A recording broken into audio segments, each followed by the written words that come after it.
What is up, everyone? Welcome back to my YouTube channel. It's your girl Sid. I am back with another video. You guys, today's topic of discussion is blinded by the middle. Initially, I was gonna name this or title this "Stuck in the Middle," which is a TV show that I watch even now, which is it's on Disney Channel, but it's called Stuck in the Middle. Um, but then as I kept pondering on it, blinded by the middle stuck out more. Like I feel like the Holy Spirit was really um, expressing that to me because that's where I feel like I am right now. And so I came home today from work and I was just in this heavy mood. I've been overwhelmed these last couple of days because once you get a word from the Lord and the weight of it or the weight of your assignment is so heavy because it's way beyond your abilities, it's way beyond your finances, it's way beyond where you are right now.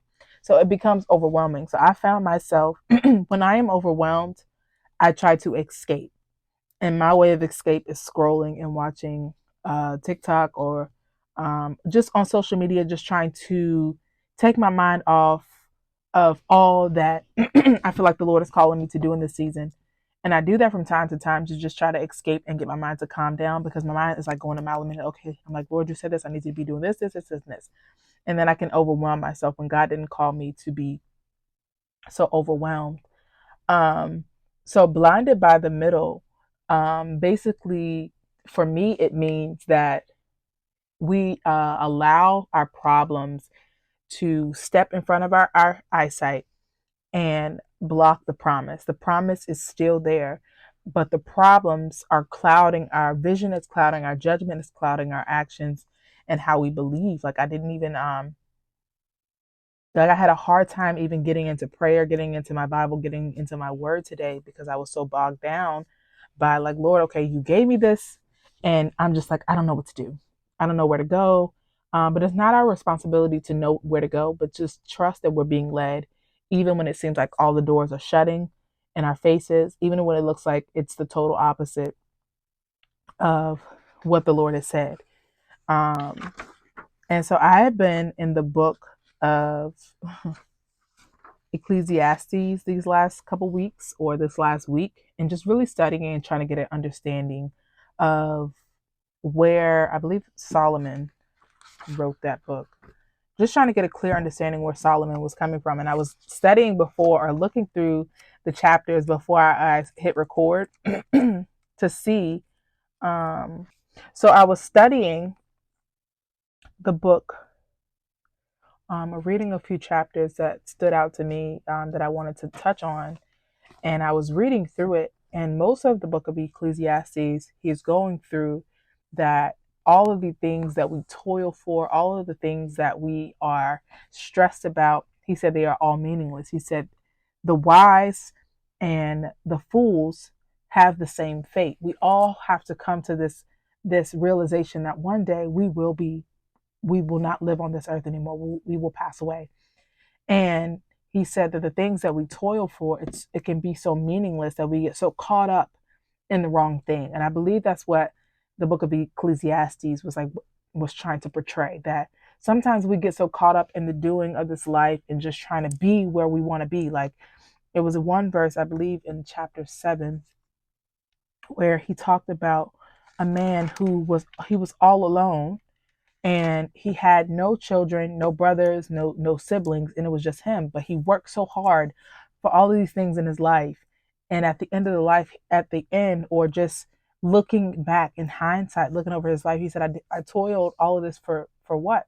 Like he had all this wealth and this money, and to look back and say, uh, "Who did I toil for?" Like that's what he was saying, and it just made me think of me and my toiling and trying to figure out all the answers to get where God is calling me to be. When He has called me to live and be present in the moment with Him and allow Him to lead you.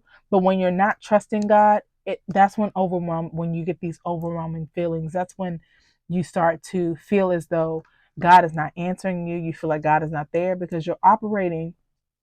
I know for me, I've been operating in in my flesh. And God corrected me. Sorry guys, I got like a little bit of a head cold. And God corrected me that on that the other day. He said, you can't serve two masters, for you will love one and hate the other. And what he meant by that for me is I have been serving my worry, serving my fear, serving my doubts by feeding into them, but also serving my flesh more than my spirit. And I felt that the other day of how I've been giving into just simple things, whether it be eating and different things that I know that aren't good for my body. But he was just sharing that you cannot serve both, because you will exalt one and put the other one on the back stool. You'll love one and hate the other. And and I know for me, I can tend to run from the presence of God when I feel like my life is way too much for me to bear. And another scripture that came to mind, which was from Ecclesiastes, is the race is not to the swift, nor the battle to the strong, nor does food come to the wise, or wealth to the brilliant, or favor to the learned. But time and chance happen to them all. Like life is going to happen to us all, whether we're operating in wisdom, whether we're operating in foolishness. But this race is not for us to run with with quick feet. We don't have to be quick feet in this journey. We have to know that we have to take strides, and every day that we're walking with God, we have to know that we're moving forward. I wrote in my journal the other day, I said, Father, I feel as though my footsteps are taking me backwards. I believe that's something along the lines that I said. I just felt like me going forward feels like backwards movement. It didn't feel like I was moving forward. It didn't feel like um I was making any progress. It just felt like I'm like, Lord, am I taking the wrong steps? Because for me, I have, or it feels as though I have so much on my plate with the things that God wants me to do, then personal struggles, personal findings, trying to search out, okay, what am I supposed to do in my personal life, Lord? What are you calling me to do in my business life, Lord? Sorry. What are you calling me to do in my parental life? Like there's so many aspects, and that's why he said you can't do this life alone. There's no way you can survive in this life without him. And it's so funny because though I was having those feelings, I had a class tonight. I'm taking a class for my early education field, and it opened my eyes so much, because I can be so blinded by what I'm going through that I don't realize that, girl, you really got it good. Like you got it so much better than what you think. And what I mean by that is we had a project that was due. And the project was it was talking about our development, because it's a development class, human development. And the project was we were supposed to write on historical context, social economic context, cultural context, and social context. So just our upbringing, what points in history has affected our lives, what social influence, cultural influence, religious influence, whatever. And listening to the people in the class share different pieces of their life, different pieces of their background, different stories of their upbringing, it just sheds so much light. Hello guys, I know you guys were getting really good and deep into that video, but I wanted to interrupt you really quickly to give you some resources and some tools to help you on your journey with Christ. So the first one is my book. This book I wrote back in last year of 2023. In this book, you are able to see how God transformed my life. And this is what he did. He broke through the systems, the ideas, and thought patterns of this world in my life. And I wanted to share this with you all so you guys get an opportunity to read and see how God can do the same for you. The second one is my journal. And this is Uncovering Patterns That Prophesy. In this book, in this guided journal, God gave me some tools to give you all to counteract some of the patterns that are keeping you stuck. He said to me, you must first identify the pattern, counteract them with the promises of God, and overcome them by working the principles and the patterns of His Word. I was watching my son play soccer the other day, and in the game, he had a teammate that he used to play with on another in another season. He played with him today, and of the level that my son came to in this game was heightened. He was more aware in the game. He was playing at a higher level because of the teammates he played with. So what I got from that is that you either go higher or go lower depending on who's on your team. So I want to team up with you guys and give you some tools, give you some resources on how you can take your life to the next level by breaking through some patterns that you've been stuck in, by helping you to overcome some thought processes that has kept you stuck in the same cycle, trying to see the best year yet, but landing back in the same place. So guys, head to the link in my bio and get you a copy of these 2 gems on how you're not the only one struggling, but it just opened my eyes to this topic. Like, we can be so caught up in what we want the Lord to do for us that when we're not even living, like, we're going day to day hoping, like, hopefully today is the day, and not finding the joy in every piece. I was just thinking about how last week, how I was so amped up of getting these plans on paper, asking God to show me what He meant when He showed me my next assignment and what that assignment looks like. And I was just looking back over all the details that I put into it, and the name that He's given me for the certain things. Like, and I can't wait to share that and release in this time. But right now, I'm just incubating it and allowing God to expand on what He means. Because also, slow down, Sid, slow down. So I was just thinking about how excited I was and putting it on paper, getting it out of my head, thanking the Lord for His plans. But then it's like, okay, here I am in the middle of the seed when it was given to me. Now I'm in the waiting period, waiting for the harvest, but working at the same time, because you still have to work for the harvest when it comes to uprooting the plants and getting the things that you want from the ground. When it's harvesting time, cleaning off the vegetables once you do harvest, all the things that go into harvesting. But in that waiting period, I remember my professor talking about, she's reading this book, and how uh, this family was just eating only the things that they produce from their land. And there will be seasons where they weren't able to get fresh produce because the ground wasn't producing. It wasn't the time or the season for them to eat their harvest, because it's seed time harvest. I talk about this all the time, but it's so that middle time where it seems like nothing's growing, nothing's working, nothing's moving. And the flip side of that for me, what I was about to get into and get all excited about, was I was listening to Pastor Darius Daniels the other day, and he had released this video called 3 Steps to Confirm that the Word is really from God. And it came at such a perfect time, because I just received this fresh wind, fresh revelation from God about my next move. And this made me stop and think. And I just want to share. Um, he said the 3 steps. The first step is revelation, and that's hearing what God said. The second is interpretation, what God meant. And that one had me so stuck, because I am the one, when I hear from God, I'm like, okay, God, you said that, time for me to run. But sometimes the things that God says is not what we translate it to mean. Our interpretation can be off. Our comprehension can be off about what He's saying. I'm not saying that you did not hear. I'm not saying that I did not hear from God. But my interpretation of what He said can lead to disappointment, because I thought you said this, Lord. This is what I thought you said. And so I have been taking a step back and trying to understand and gain interpretation. But in my stepping back, I've been running back, like running away from it, because I'm so uh caught up in, okay, God, I'm so overwhelmed. I know you said to do this. I know you said to do this. And we go right into action when sometimes we need to take a beat.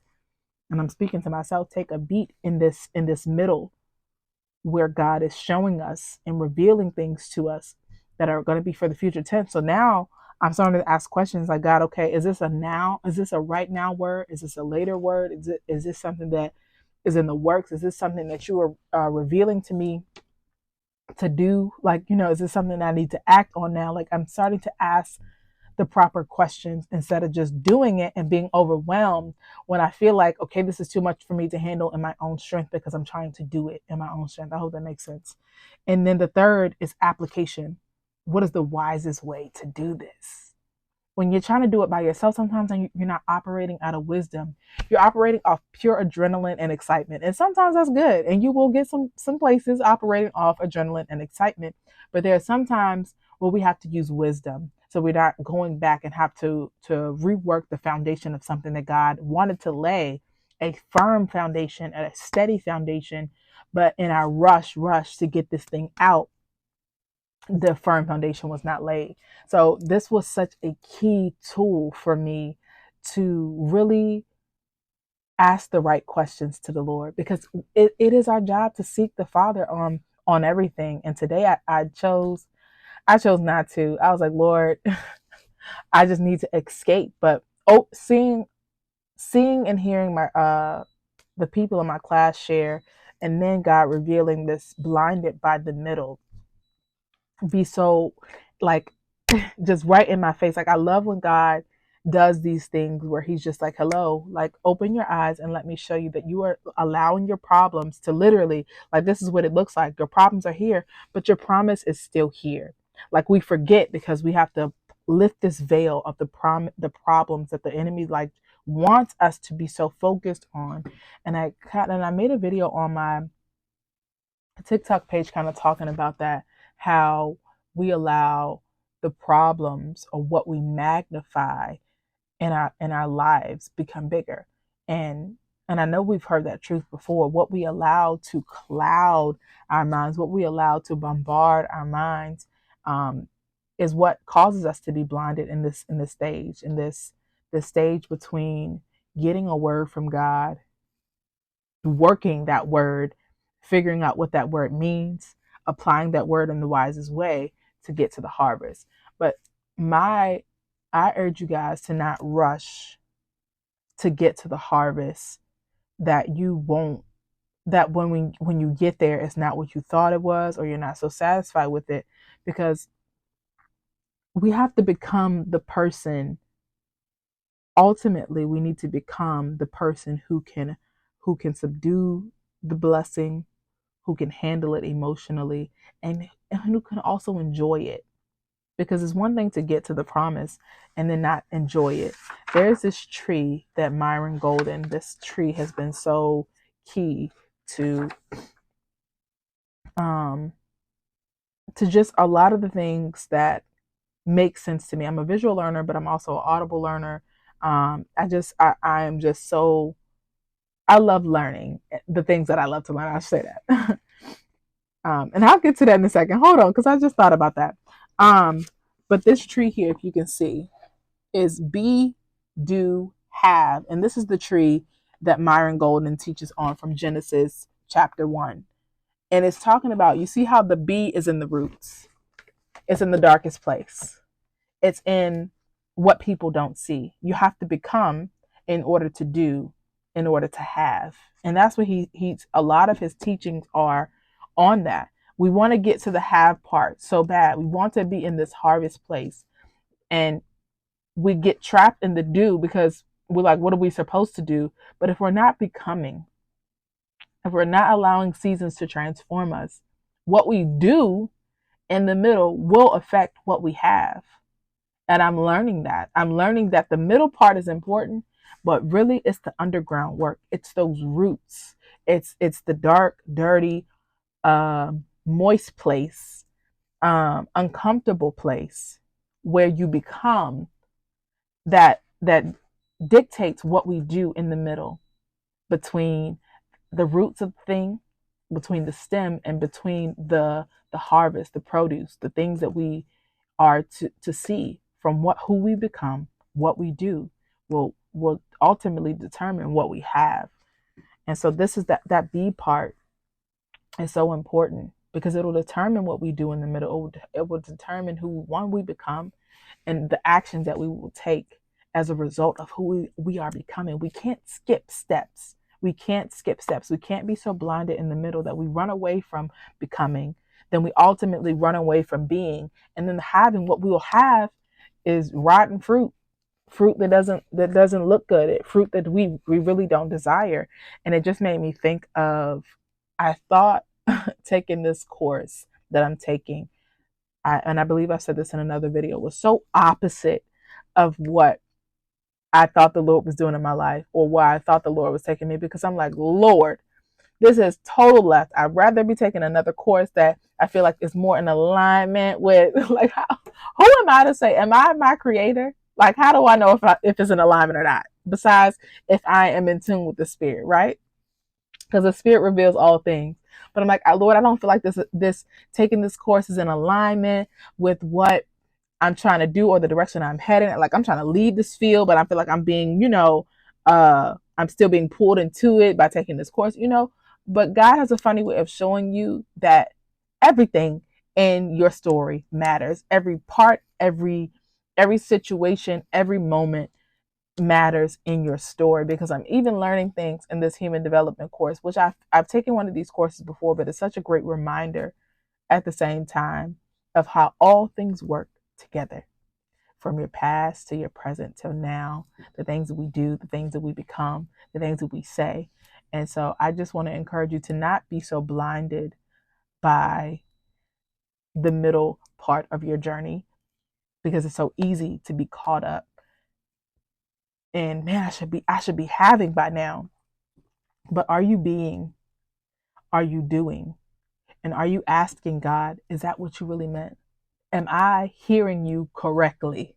Lord, I know I hear the voice of God. I know that this is what you said, because it's bigger than me.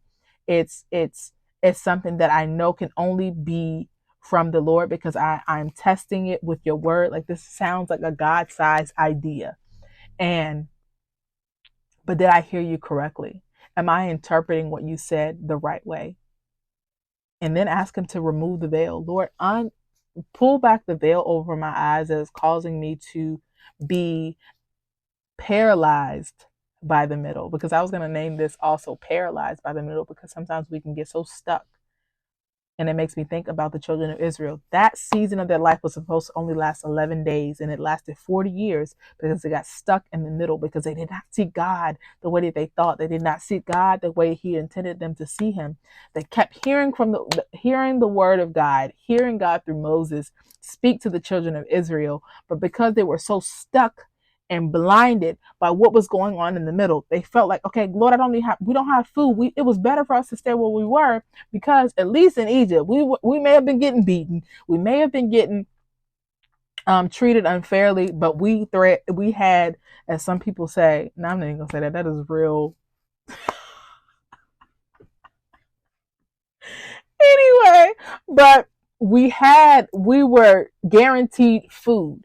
But now we have to seek your face for every single thing. And they didn't like that. They didn't appreciate that. And sometimes I don't like that, because I'm like, Lord, I got to seek you. And I'm not saying that in a sense that, like, I don't want to seek God's face, but I'm like, Lord, I feel like I don't have, like, what's the next thing? Where's the next meal? Not figuratively, like, where's the next meal? Where's the next bread? Where's the next step? And then we start to create our own gods, just like the children of Israel. And it makes the journey last longer. Now the middle went from here to now this is your middle, and this is your middle. So I encourage you, don't be so blinded by what is going on in the middle that you don't feel like you see God moving. God is always moving, even when we don't see him, even when we don't feel him. He is ever present. He is always moving on our behalf. And I pray that this message has encouraged you guys. And comment down below, share, subscribe. Thank you guys for tuning in to today's video, and I will catch you guys in the next one. Bye.